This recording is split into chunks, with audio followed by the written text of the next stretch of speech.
असे कुट्टी तेज तरार चटनी तिमरूदी असे कुट्टी तेज तरार चटनी तिमरूदी। मी लग्गा दा डोगरी वेंटीलेटर उप्पर है फंक्शन होआ दे न साड़ियां डोगरी दियां संस्थां भी हैन आर्गेनाइजेशनां भी हैन जिहड़ियां कम्म करा दियां न राइटर लिखा दे भी हैन जियां हुण शंभू राम प्यासा साहब दी किताब दा विमोचन भी कीता लेकिन जिस लैवल उप्पर असें डोगरी गी पुजाना चाहिदा जिस लैवल उप्पर साड़ी मां बोली डोगरी पुज्जनी चाहिदी है उस लैवल उप्पर की नहीं पुज्जा दी जिस वेले कि हुण 8वें शेड्यूल च भी डोगरी आई चुकी दी है। ਅੱਜ ਨਵੀਂ ਡੋਗਰੀ ਸੰਸਥਾ ਪਾਸਿਆ ਇੱਕ ਵਿਸ਼ੇਸ਼ ਕਾਰਜਕ੍ਰਮ ਦਾ ਆਯੋਜਨ ਕੀਤਾ ਗਿਆ ਜਿਸ ਵਿੱਚ ਡੋਗਰੀ ਦੇ ਮੰਨੇ ਤਰਮੰਨੇ ਦੇ ਸਾਹਿਤਕਾਰ ਸ਼ੰਭੂ ਰਾਮ ਪਿਆਸਾ ਦੇ ਨਾਟਕ ਸੰਗ੍ਰਹਿ ਆਸ਼ੀਰਵਾਦ ਦਾ ਵਿਮੋਚਨ ਕੀਤਾ ਗਿਆ। ਇਸ ਕਾਰਜਕ੍ਰਮ ਦੀ ਸਦਾਰਤ ਸੀਨੀਅਰ ਐਡਵੋਕੇਟ ਸ਼ੇਖ ਸ਼ਕੀਲ ਹੋਰਾਂ ਕੀਤੀ। ਸ਼ਕੀਲ ਸਾਹਿਬ ਸਿੱਧੀ ਲਕੀਰ 'ਚ ਤੁਹਾਡਾ ਸਵਾਗਤ ਹੈ। बहुत बहुत शुक्रिया सागर साहब थोड़ा। ਅੱਜ ਤੁਸੀਂ ਸ਼ੰਭੂ ਰਾਮ ਪਿਆਸਾ ਦਾ ਜਿਹੜਾ ਨਾਟਕ ਸੰਗ੍ਰਹਿ ਹੈ ਉਸ ਦਾ ਵਿਮੋਚਨ ਕੀਤਾ ਹੈ ਤਾਂ कैसा लगा ये संग्रह। मैं सागर जी तुसें दसां कि अज मैं अपने आप की जड़ी खुशी है ना मेरे मन की मैं उसी बयान नहीं कर सकता कि अज मैं फर्स्ट टाइम ही मैं नवीं डोगरी संस्था के किसी प्रोग्राम च आया और मी रब ने मौका दिता एक इन्ने अच्छे डोगरी के राइटर और मैं तुसें आखां कि एक्टर भी क्योंकि इन्हें अप्पूं ड्रामे च भी इन्हें पार्टिसिपेट कीते दा और इंदी किताब जिहड़ी आशीर्वाद है मतलब रब ने मी मौका दिता अपने जम्मू दी होर बड़ी हस्तियां इत्थे ही हैं उनकी मौजूदगी दे विच असें दा विमोचन किया तो मैं समझना कि जो डोगरी दी प्रमोशन आस्ते नवीं डोगरी संस्था दी जिहड़ी ये एक्टिविटी है इहदी जिन्नी सराहना की जा सागर साहब उन्नी घट है। ਗੱਲਬਾਤ ਦਾ ਸਿਲਸਿਲਾ ਤੇ ਅਸੀਂ ਜਾਰੀ ਰੱਖਣਾ ਹੈ ਪਰ ਸ਼ੇਖ ਸਾਹਿਬ ਨੇ ਇੱਥੇ ਆਪਣਾ ਇੱਕ ਗੀਤ ਜਿਹੜਾ ਹੈ ਡਾਕਟਰ ਅਨਿਲ ਹੁੰਦਾ ਲਿਖੇ ਦਾ ਉਹ ਵੀ ਸੁਣਾਇਆ ਤੇ ਪਹਿਲਾਂ ਉਹ ਦੇਖੋ ਤੇ ਫਿਰ ਗੱਲਬਾਤ ਦਾ ਸਿਲਸਿਲਾ ਜਿਹੜਾ ਹੈ ਉਹ ਅਸੀਂ ਜਾਰੀ ਰੱਖਣੇ ਆ। असे कुट्टी तेज तरार चटनी तिमरूदी असे कुट्टी तेज तरार चटनी तिमरूदी नार दाना कन्ने तनिया पाया नार दाना कन्ने तनिया पाया मरचा पाइया चार चटनी तिमरूदी असे कुट्टी तेज तरार चटनी तिमरूदी। ਸ਼ੇਖ ਸਾਹਿਬ ਡੋਗਰੀ ਭਾਸ਼ਾ ਅੱਜ ਜਿੱਥੇ ਹੈ ਕਿਆ ਤੁਸੀਂ ਕੀ ਲੱਗਦਾ ਹੈ ਕਿ ਇਹਦੀ ਜਿਹੜੀ ਹਾਲਤ ਹੈ ਉਹ ਬੜੀ ਅੱਛੀ ਹੈ। मैं तुसें सच दसां सागर जी कोई माइंड नहीं करे मेरी इस गल का मी लग्गा दा डोगरी वेंटीलेटर उप्पर है फंक्शन होआ दे न साड़ियां डोगरी दियां संस्थां भी हैन आर्गेनाइजेशनां भी हैन जिहड़ियां कम्म करा दियां न राइटर लिखा दे भी हैन जियां हुण शंभू राम प्यासा साहब की किताब का विमोचन भी किया लेकिन जिस लैवल उप्पर असें डोगरी गी पजाना चाहिदा जिस लैवल उप्पर साड़ी मां बोली डोगरी पुज्जनी चाहिदी है उस लैवल उपर की नहीं पुज्जा दी जिस वेले कि हुण 8वें शेड्यूल च भी डोगरी आई चुकी दी है और सरकारी भाषा हो चुकी सरकारी भाषा हो चुकी दी है और जेड़े लोग इसलिए पावर च न जेड़े लड़ाई करते हैं जेड़े आखते हैं कि डोगरी कन्नै नाइंसाफ़ी होई दी है उहदे बावजूद भी तुस देखो कि साड़ा जेड़ा डुग्गर प्रदेश है ना उत्थे विकास है ते ना डोगरी दा विकास है। मैं तुसें साफ गल दस्सां हालांकि ये जेह्ड़ी डोगरी है ना ये सीमत होई गेदी हुण साड़ी कुछ आर्गेनाइजेशनें च राइटरें च ईवन साढ़े जेह्ड़े बच्चे न मतलब वो डोगरा अपने आप की आखने च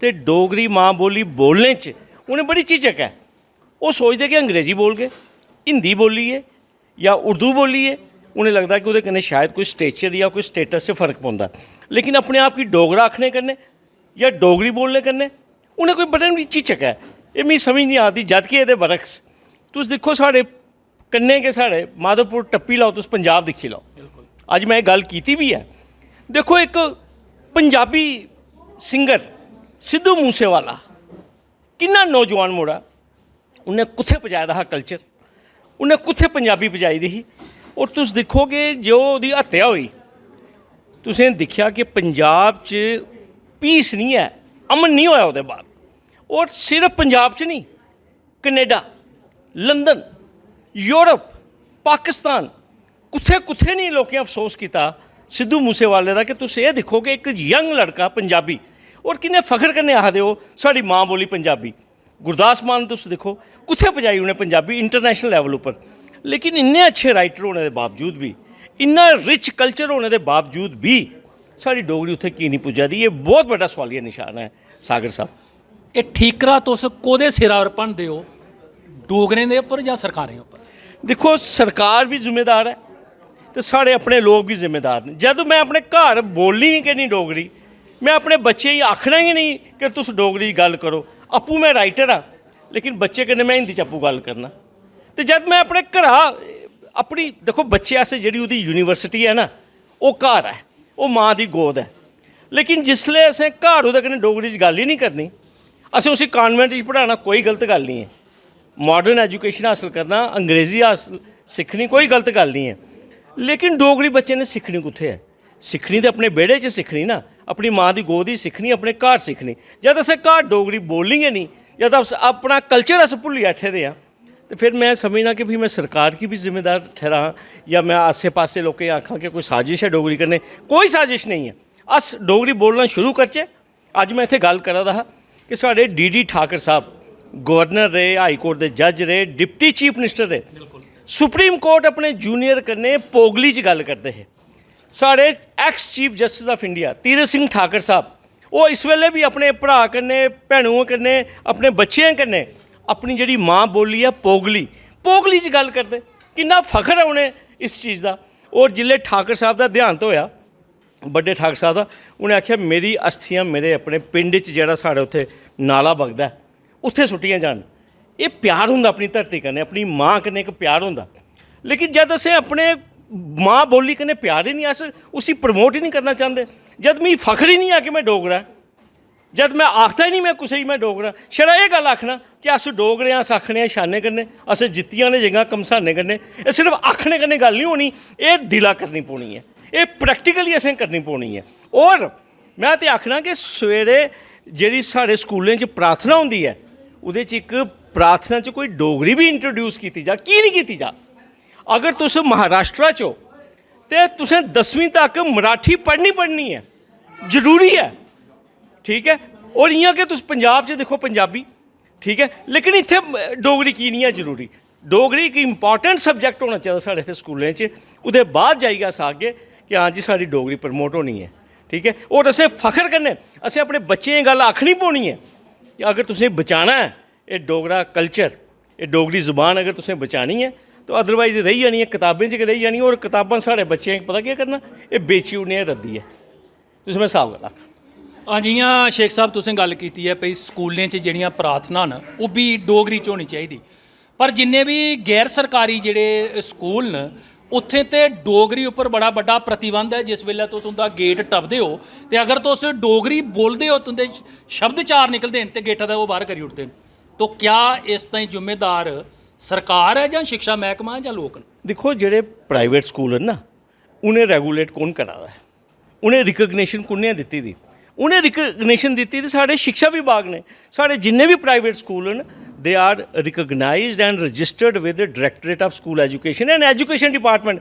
जिन्ने चिर तक उत्थुआं NOC नहीं मिलग तो जनाब अगर उंदा खाता सारा सरकार कोल है तो क्या सरकार एक सर्कुलर नहीं कड्ढी सकदी कि भाई डोगरी तुसें पढ़ानी है, डोगरी दी तुसें कोई प्रार्थना भी रखनी है, और तुसें कोई महीने च या 2 महीने बाद कोई कवि सम्मेलन भी करना है, कोई कवि गोष्ठी भी करनी है, और डोगरी दे जेह्ड़े कोई प्रोग्राम भी तुसें कराना है।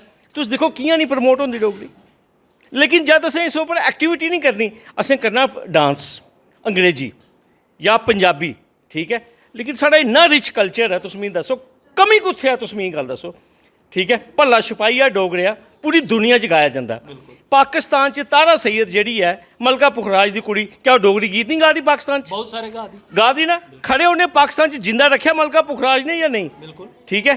तो मतलब मिगी समझ नहीं आती, अगर पाकिस्तान च लाहौर च पाकिस्तान PTV दे उप्पर अगर डोगरी चली सकदी है तो इत्थे की नहीं प्रमोट होआ दी डोगरी? तुस मिगी गल दस्सो कसूर कोह्दा है? अल्टीमेटली कसूर साढ़ा है। मैं नहीं ब्लेम करता कुसै होर गी, ठीक है। लेकिन जब मिगी शौक ही नहीं है, मिगी फखर ही नहीं है अपने आप डोगरा आखने का, तो फिर तो मिगी लगदा कि मिगी बाकियें ही आखना कि ए जिम्मेदार है, B जिम्मेदार है या C जिम्मेदार है। असें आपूं रोज़ प्रोटेस्ट होंदे साढ़े जम्मू च। किस गल्ल उप्पर प्रोटेस्ट होआ दे? लेकिन कोई डोगरी दी प्रमोशन आस्तै भी तो प्रोटेस्ट होने चाहिए ना। मज़ा तो तां ना उस गल दा। लेकिन असें जद तुसें हुन साढ़ी लाइन गै चेंज कराई ओड़ी है, तुसें पता इसलै केह् पोलिटिकल लाइन चला दी है, लेकिन मज़ा तां ना कि जिसलै साढ़ी रीजनल जेह्ड़ी लैंग्वेज है ਇਹਦੀ प्रमोशन की गल की जा तां मज़ा है। बहुत बहुत शुक्रिया। गल कुसै उप्पर दोष मढ़ने दी नहीं है, गल है कि अगर तुसें डोगरी गी बचाना है तो जोर जेड़ा है ये डोगरे लाने पौना है।